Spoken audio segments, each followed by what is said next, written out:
This weekend, we have another fun light heavyweight matchup between two kickboxing heavy UFC fighters, Khalil Rountree and Carl Roberson. Both consistently inconsistent, Rountree and Roberson are hit and miss fighters that have each had incredible performances in their careers, but both are likewise unable to maintain win streaks beyond a couple of fights. In fact, both fighters are currently 2 and 3 in their last 5 fights, making for an interesting matchup as both fighters may feel as though they have something to prove to stay in the UFC. Fighting out of the red corner, we have Carl Baby K. Roberson, highly touted in his UFC debut for his kickboxing background, despite being 0 3 in the sport.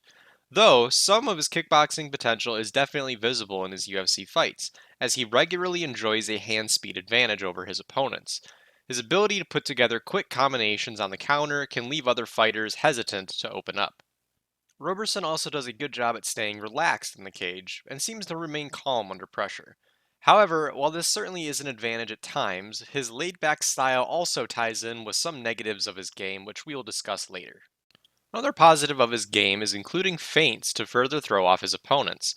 In his fight against Jack Marshman, he utilized a variety of hand and hip feints to disguise his entries. Another skill he showed off in that fight, as well as his UFC debut, was a great ability to do damage in the clinch. Roberson has displayed in multiple fights that he is confident in his clinch game, regularly closing range and tying up to do damage, even in situations where it could be detrimental. His final strength is one that I think will go a long way towards shaping the outcome of this fight, and it's his ability to mix in takedowns. Despite his aforementioned background in kickboxing, Roberson regularly uses wrestling in his fights, and has been able to secure some well-timed takedowns once his opponents commit to striking with him. And even in situations where Roberson is unable to secure the takedown, he still gives his opponents more things to worry about by threatening the level change.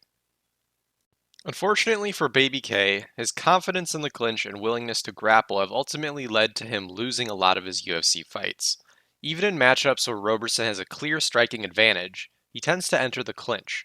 In his fights against both Wellington Turman and Marvin Vettori, he didn't show enough urgency in avoiding grappling and ended up getting taken down.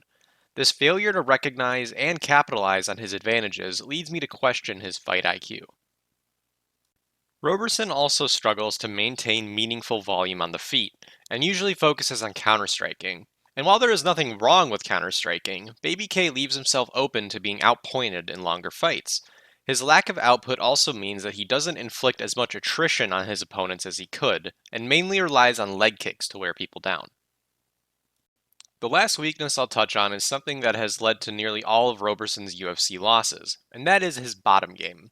Once his opponent takes top control, Roberson struggles to threaten submission offense and seems to accept bottom position even against scary grapplers. His lack of urgency in getting back to the feet leads him to getting stuck on his back, fighting off repeated submission attempts. Fighting out of the blue corner, we have Khalil Rountree Jr., a fighter whose career seems to be a mix of highlights and lowlights. Rountree entered the UFC through the Ultimate Fighter Season 23, where he scored one of the most brutal finishes in the history of the show. In doing so, he secured a UFC contract despite losing the season finale and his next fight against Tyson Pedro. Khalil's strengths lie entirely on the feet, as he is a kickboxing specialist with a whopping 0 takedowns attempted in 11 UFC fights. Thankfully for Khalil, one physical attribute that complements his striking is a good chin. Despite absorbing some hard shots in his fights against Oleksiejczuk and Bukauskas, Rountree never looked shaken and was able to maintain composure even after being hit clean.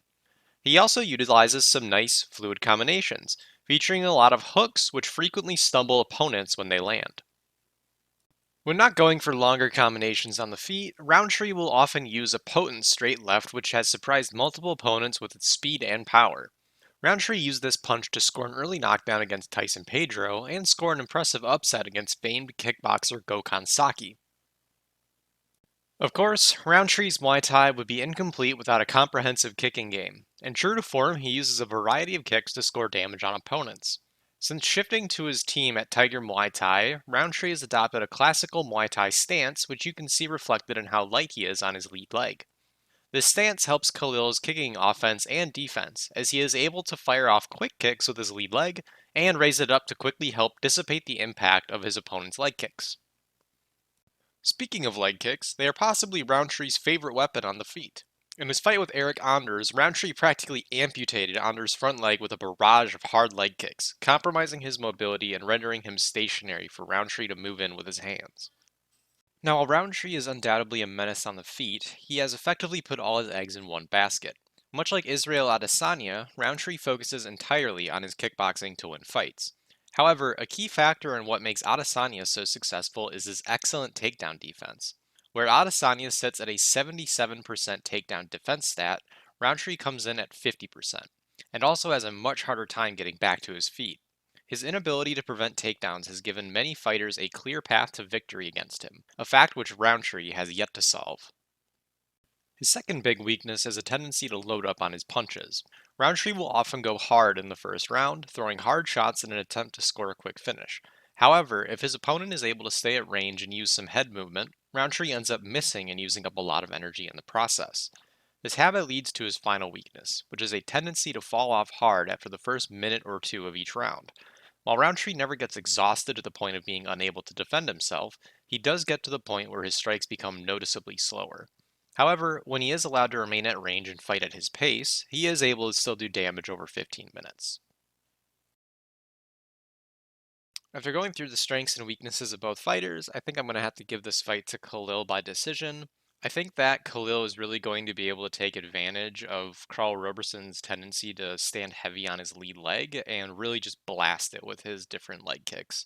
I'm not seeing like a crazy finish like he had against Bukauskas with that oblique kick just destroying Roberson's lead leg, but I think that it just regular leg kicks are going to be there all night for Khalil, and I think that'll really, just up the attrition damage over the course of the fight. Additionally, I just think that Carl Roberson doesn't really have any good wins. His best win in the UFC so far is over Wellington Turman, which was a split decision. And other than that, he's really only beaten people who've gone like 0 and 2 or 0 and 3 in the UFC, or have even like a spottier record than even him and Khalil do.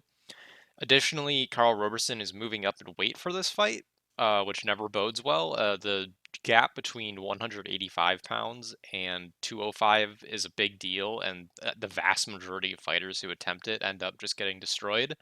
And if Carl Roberson's hoping to rely on his takedowns in order to win versus Khalil, which is something I think he'll have to do, I don't think he's going to be able to just because that weight is just going to be such an issue for him. Additionally, I think that even if Carl Roberson does get Khalil to the ground, he isn't really that active on top or on the feet for that matter. And so even if he does get Khalil down, I don't see him being able to just pound it out for the finish like young QT Labo is able to do to Roundtree or somebody like that. So overall, that's how I see the fight kind of playing out. I'd say that I would give it to Khalil. And yeah, I hope you all enjoyed this a little bit of analysis and hope you enjoy the fights.